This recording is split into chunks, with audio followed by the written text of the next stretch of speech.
Hello everyone, this is Dr. Ahmet Ergin. I'm an endocrinologist and founder of SugarMDs.com. Now today we are going to talk about how to count carbohydrates.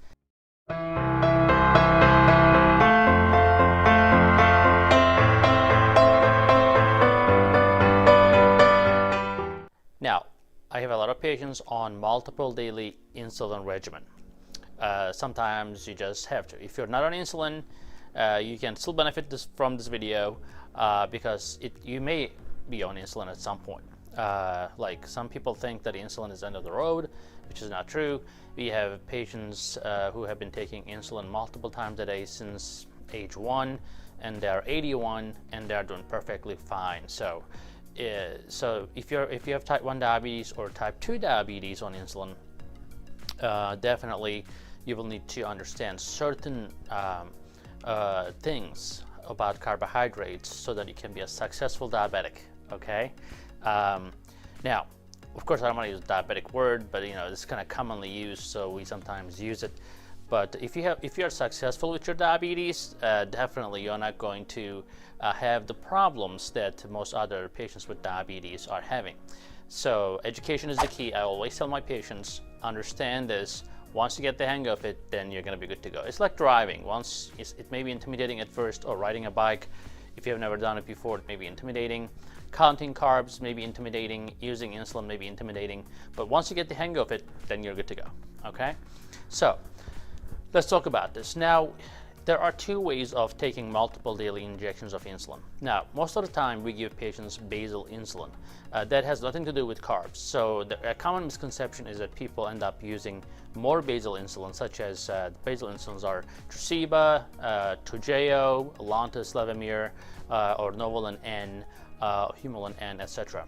So they end up using more long-acting insulin to try to bring their blood sugars down. Some people will say, oh, I just had a cake, so I decided to take 10 more units of Tresiba.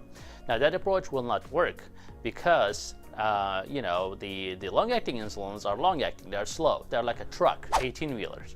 So they're not going to be able to just go fast enough to catch another car, right? So when you eat something, especially cake or something like that, your blood sugar will spike so high that your long-acting insulin is so slow, it's not going to be able to catch up, or maybe it will, but it's going to be like 10 hours from now. So unless you want to run 300, 400 blood sugar for another 10 hours, yeah, when you wake up in the morning, it may come down, but that's too long of a time to correct the blood sugars.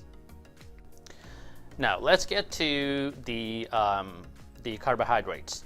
So there are two ways of doing that. There's a fixed ratio where, for example, I will tell a patient, take 10 units per meal of Novolog or Humalog or Novolin R, Humulin R, or Fiasp, whatever that could be, maybe. So basically, we tell them to take that much of an insulin. Now, we are assuming something here, right? What do we assume? We assume that they eat the same thing every day.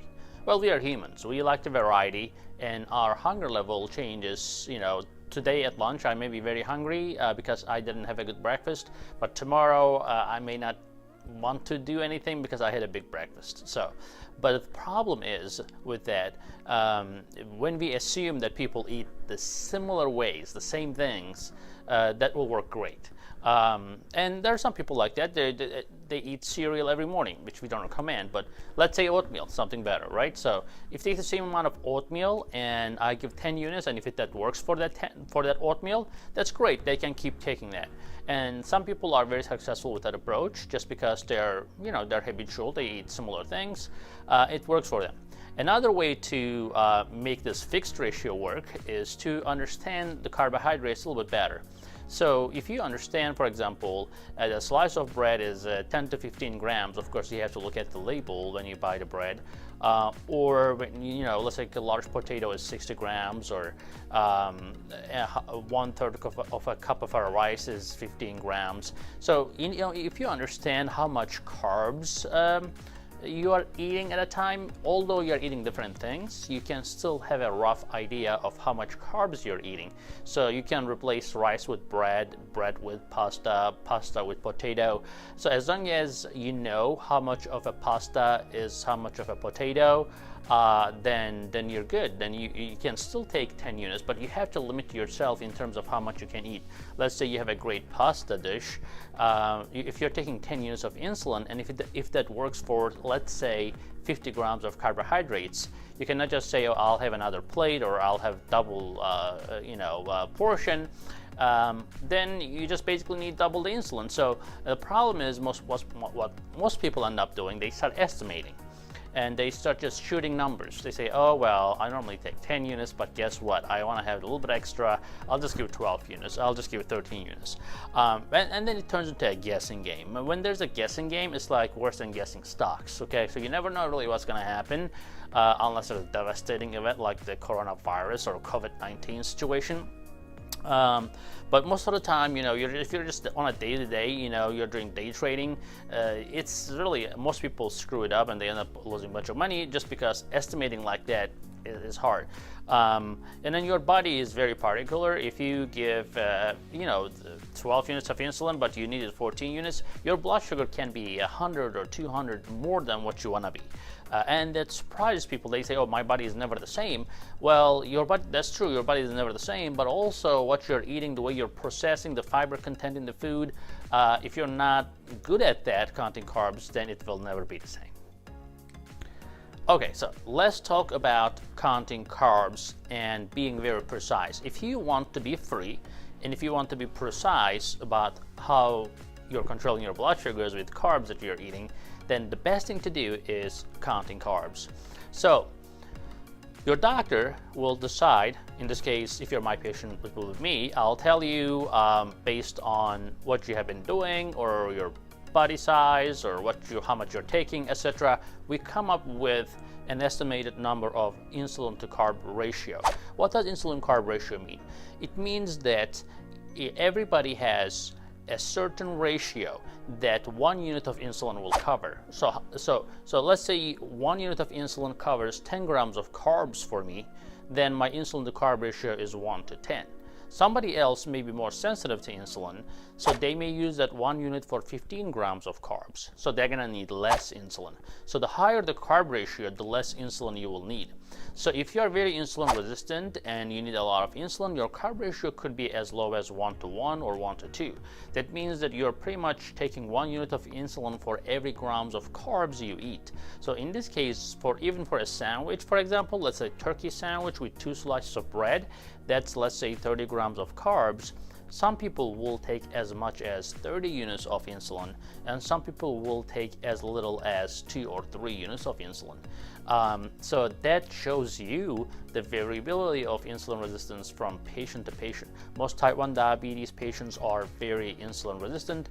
Type 2 diabetic patients are somewhat more resistant, and in time, as they gain more weight and become more sedentary, their insulin resistance become higher and higher.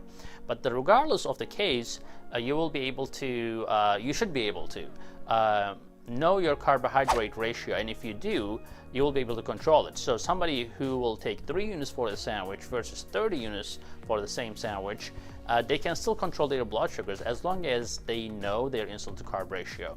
So as I said, we start with a certain number, an estimated number, and based on your blood sugars, we basically adjust that to find the correct ratio for you. Now, if you're using our app, you can even take a picture of it. You can write down your carbs. It allows you to choose how much carbs you're actually eating from a database. You can enter your blood sugars. You can enter how much insulin you're taking. And on my end, since we are doing remote diabetes monitoring and treatment, I can see everything that's happening. So basically, you can eat pasta outside somewhere. You can write down your blood sugars and how much carb you have eaten. And then if your blood sugars shoot up too high, I will see on my screen. And if you text me, hey doc, I'm in trouble, then I know exactly what happened, so I can help you. But if we see the trend, like every time you do something and you get a high number, then we will identify what the problem is by looking at your trend. So that is the beauty of our practice. So at Sugar MDs, that's what we do, and I think that's helping our patients tremendously.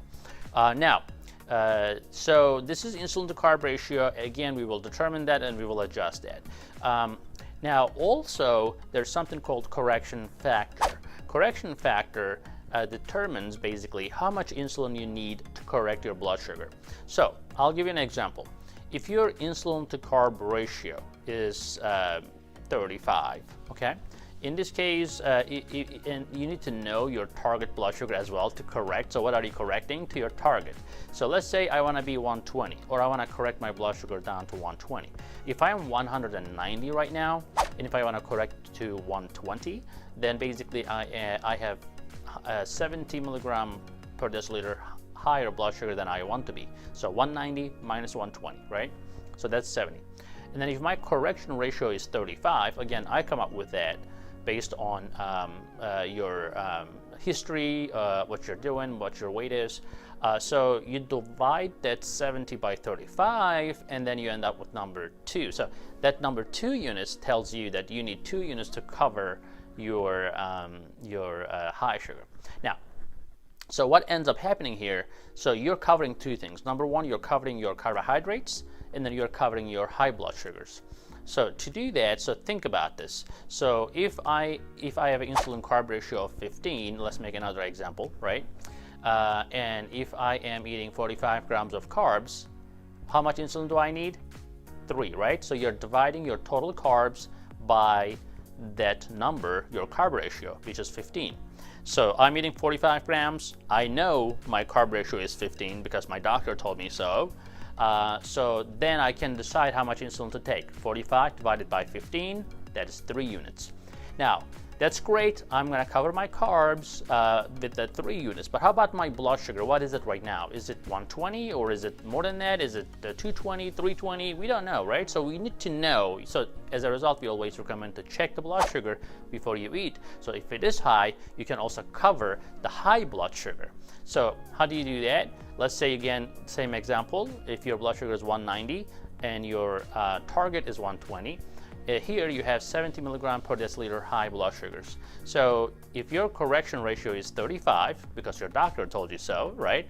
Then you divide the 70 by 35 and you end up with the number 2. So the 2 units is to cover the high blood sugars.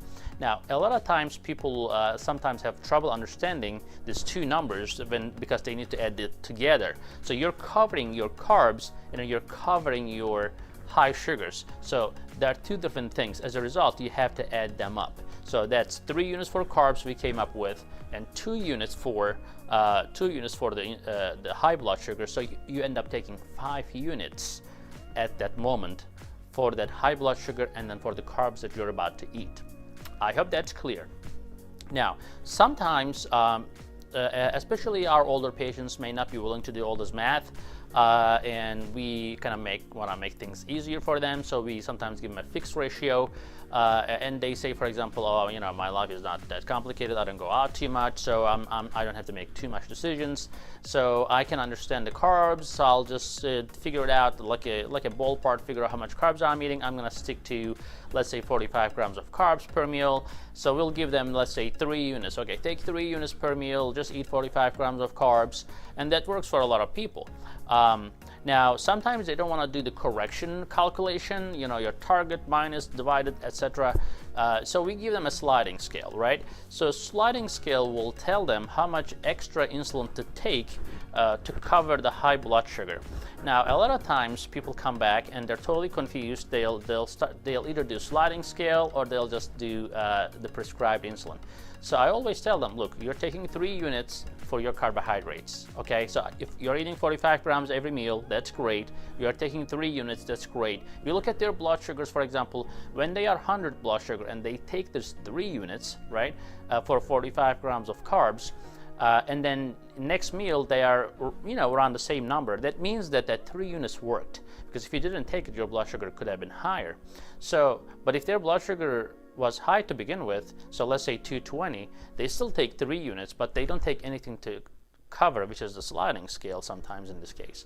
So I tell them, look, it's different things. So 3 units for your carbs, and then you have to look at the sliding scale and combine them together so that you can actually know, because we do the sliding scale separately, because you can actually correct your blood sugar independent of eating. Let's say you're sick and you don't even feel like eating, but your blood sugars are running high. And of course, you cannot take this 3 units because you're not eating any meals or anything like that, but your blood sugar is running high due to stress or steroids they have given you. In this case, you can use your sliding scale without eating, because sliding scale, the purpose of sliding scale is basically just to correct your high blood sugars to bring it to normal. So you don't have to necessarily eat to be able to use the sliding scale. So that is very important to understand. So I hope that video helps you in that regard. If you have an insulin pump, all these things, all these calculations, carb ratios are programmed into the insulin pump. So as a result, if you have Omnipod, Medtronic, or Tandem insulin pump, whatever it may be, you will be able to get automatic decision based on the calculations that the pump does for you. All you have to say how much carbs you are eating and what your blood sugar is. And some pumps like Tandem Control IQ will be connected to Dexcom, and you don't even have to enter any numbers. Everything is already there, calculated for you. You just have to enter how much carbs you're eating. So entering the carbs, understanding the carbs is very, very extremely important, guys. So if you have any questions, concerns, please let us know. Again, we will treat you remotely. You can see us from your car, you can see us from your balcony. If you're appropriately dressed from your bed, you don't have to really go anywhere to see the doctor. So we are going to be there for you, and we will work with you, get your diabetes under control perfectly without stepping into doctor's office. So the app that we have built is perfect for patients with diabetes to collect data and share with the physician in the moment, chat with the physician, chat with the educator. That way you're always on your game. Once you get the hang of it, you're going to be a pro in diabetes care, and I think you'll be able to do that. I believe in you, and we will do this together. Have a wonderful day. Now, if you like the video, please give a thumbs up and subscribe for future videos. I believe you will be getting some benefit from.